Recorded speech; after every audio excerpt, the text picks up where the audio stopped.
নতুন রাজনৈতিক বন্দোবস্তের প্রত্যয় নিয়ে গত বছরের ২৮শে ফেব্রুয়ারি আত্মপ্রকাশ করে জাতীয় নাগরিক পার্টি এনসিপি, যার নেতৃত্বে ছিল জুলাই অভ্যুত্থানের অগ্রণী তরুণেরা।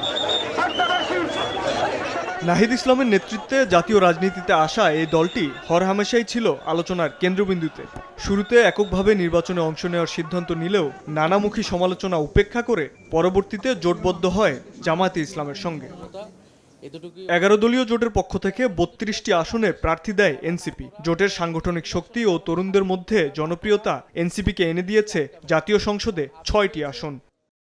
হাড্ডাহাড্ডি লড়াইয়ের মধ্য দিয়ে শক্ত প্রতিপক্ষকে হারিয়ে নিজ এলাকা ঢাকা ১১ আসনে বিজয়ী হয়েছেন দলের আহ্বায়ক নাহিদ ইসলাম। অন্যদিকে জুলাইয়ের প্রথম শহীদ আবু সাঈদের রংপুর ৪ আসনের ভোটাররা বেছে নিয়েছেন এনসিপির সদস্য সচিব আক্তার হোসেনকে। ডেন্টিস্টের পরামর্শ নাও নতুন কোলগেট অ্যাক্টিভ সল্ট।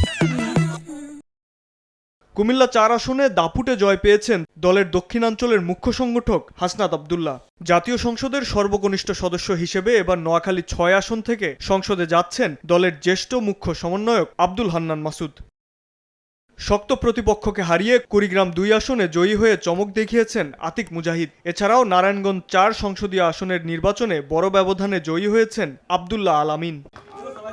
আত্মপ্রকাশের এক বছরের মাথায় নির্বাচনে অংশগ্রহণ করে ৬টি আসনে জয় দেশের রাজনীতিতে দলের অবস্থান দৃঢ় করবে বলে মনে করেন দলটির সমর্থকরা। শাবাব ওয়াসি, সময় সংবাদ, ঢাকা।